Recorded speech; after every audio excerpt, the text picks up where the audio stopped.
যে ব্যক্তি যে উদ্দেশ্য নিয়ে এই সূরাটি শুনবে, আল্লাহ তাআলা সাথে সাথে তার সেই উদ্দেশ্য কবুল করে নেবেন। আলহামদুলিল্লাহ, এই সূরাটি দিয়ে লক্ষ লক্ষ মানুষ উপকৃত হয়েছেন, তাদের কাজ সফল হয়ে গেছে। তবে এই সূরাটি শোনার কিছু শর্ত রয়েছে। প্রথম শর্ত হলো, সূরাটি শোনার আগে যে কোনো দরুদ শরীফ 3 বার পড়বেন। আপনারা চাইলে সাল্লাল্লাহু আলাইহি ওয়াসাল্লাম এই ছোট দরুদটিও পড়তে পারেন। দ্বিতীয় শর্ত হলো, সূরাটি শোনার সময় আপনারা আপনাদের আশা আকাঙ্ক্ষাগুলো অন্তরে রাখবেন।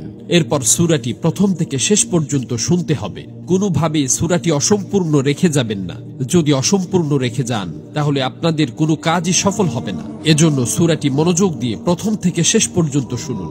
ইনশাআল্লাহ এই সূরা শেষ হওয়ার আগেই আপনাদের সকল কাজ ঠিক হয়ে যাবে, মনের সকল আশা আকাঙ্ক্ষা পূরণ হয়ে যাবে। বিশ্বাস না হলে একবার শুনেই দেখুন, নিজের চোখেই বিশ্বাস করতে পারবেন না।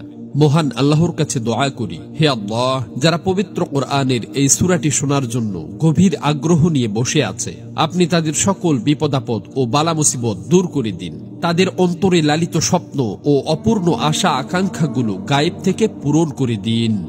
আমিন। কমেন্ট বক্সে আপনিও আমিন লিখে দোয়াতে শরীক থাকুন, কেননা কে জানে যে কার দোয়া কখন কবুল হয়ে যায়। তো চলুন সূরাটি শুনে নেওয়া যাক। أعوذ بالله من الشيطان الرجيم. بسم الله الرحمن الرحيم. سورة أنزلناها وفرضناها وأنزلنا فيها آيات بينات لعلكم تذكرون.